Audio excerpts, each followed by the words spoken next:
Crab mushrooms are a staple, hors d'oeuvre in the South, and so, I thought to myself, let's turn this into a crab cake, which is why we have bacon in the actual crab cakes, and why we're doing a warm mushroom salad. So instead of doing the crab inside the mushroom, we're doing the mushroom on the crab.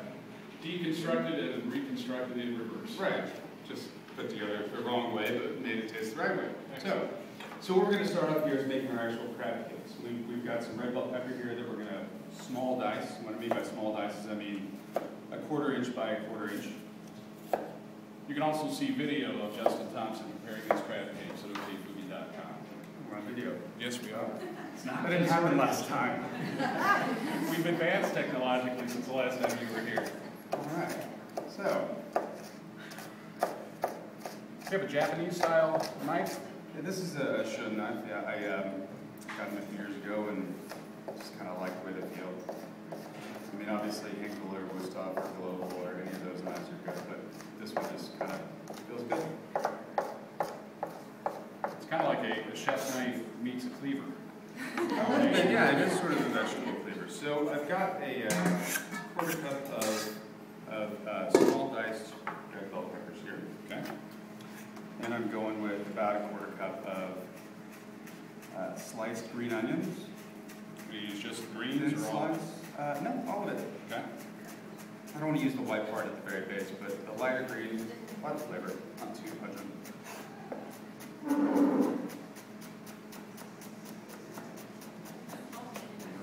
The faster he goes with that, the more nervous the audience gets. I've done it a couple of times. This is my 3rd time to cook. 3 restaurants, cook 3 times. Yeah, well, what you do. So we've got that, a little bit of fresh thyme here. I'm just going to mince that up pretty fine. Going for a 1/2 teaspoon here. All this goes into a bowl. All right, next up, we got some Old Bay seasoning. What do I need here? Is everybody following along? So if I mess up, you can tell me what I did wrong. Yeah, the audience has recipes in front of them and watching every step. We've got a teaspoon of Old Bay here. We're going with a teaspoon of pepper and a pinch of salt here. We're not adding too much salt because the bacon that I'm about to chop up has salt in it too.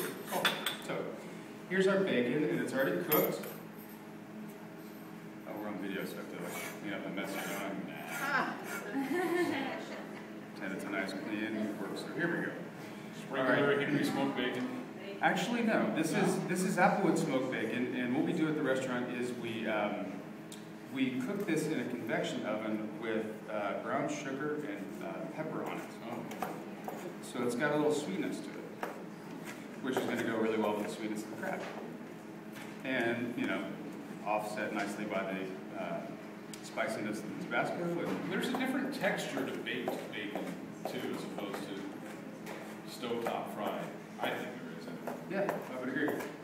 Well, this you get a nice crisp bacon, and just like the way it tastes and the way it holds up in the crab cake. So, there's some mumbling. I wonder. Yeah, I don't know. Any questions? You're getting critiqued. I know. I feel like they're talking about me. All right, so here we got our bacon. All that's going in there. Okay, so red bell pepper, green onion, Old Bay seasoning, salt, pepper, and bacon now. Fresh thyme. Fresh thyme. Fresh thyme. Okay. Good. Now we're going to do a little bit of Tabasco here. It says a 1/2 teaspoon, and that's about that much. And the next thing we need is a separate bowl. All right, which I have here with a fork. We're going to take an egg. Maybe. There it is. All right. Whip up that egg a little bit. Now, see, if we were to add what I'm doing is I'm mixing all of the wet ingredients, all the liquid ingredients. If I were to just add the mayonnaise and the mustard and the egg in there separately, then they might get incorporated well, they might not. But this way I'm ensuring that we'll have an even distribution of mustard, mayonnaise, and egg. And once you put the crab meat in here, stirring becomes something that you just want to do the minimum amount. Exactly. Because you don't want to break up the crab. Exactly. That's why the crab's still back in the back corner over there. I'm not going to use Rest it there quietly. Yeah. Just hanging out, waiting for me. Dijon mustard now? Dijon mustard, yeah, a couple of tablespoons there. And this is a half cup of mayonnaise right here. That's about right. All that. All right, so we've got all this stuff, and we're just going to beat that together.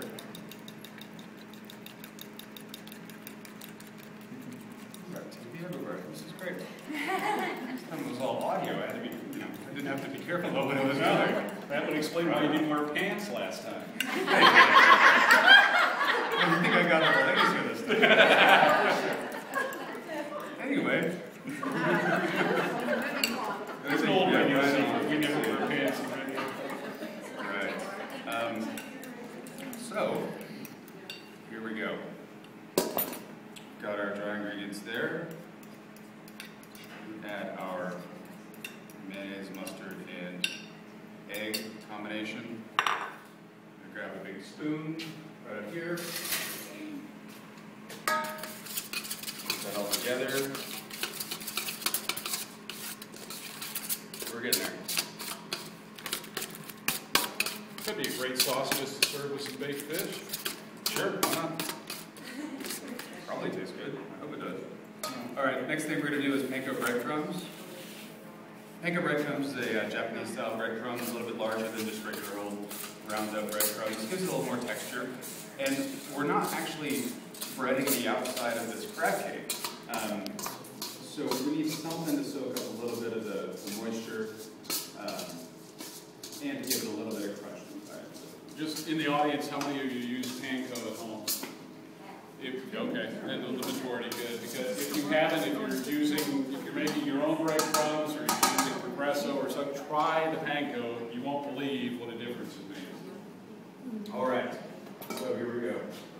We're going to add the crab to our mixture here. Now, what kind of crab meat are we using? This is a back fin crab. Okay.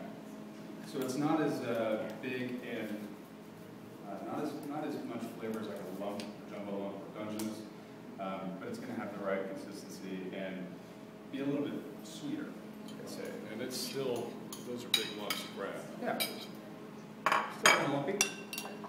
All right, so the trick to this is not to overmix. Obviously, we don't want to break down these big lumps of crab. So what I'm going to do is just kind of fold this all kind of up on itself there. If you go to Baltimore, to one of the better restaurants in Baltimore, and have a crab cake, it's going to be much closer to this than it is to the one that's very breaded. In fact, you're going to wonder how it holds together, and that's kind of the trick. Is just the bare minimum of breading and liquid to make it stick. Right, well, this is definitely stuck, or at least stuck enough for me. We got about 3 ounces there, just mold it into a nice little cake, like so. Looks all right. It's great. We're going to do our little pan over here. Olive oil. Probably medium-high heat. And I'm just dredging the outside with a little bit of cornstarch. And that's going to help crisp up the outside just a little bit. So, there we go. Ready? Yes. And I'm not deep frying these. I'm just pan sauteing. Here you go. Excellent. And these are going to be served with a mushroom salad. Yes, a warm mushroom salad. Yeah. So let me get this other one in here. Just forget about that for a second.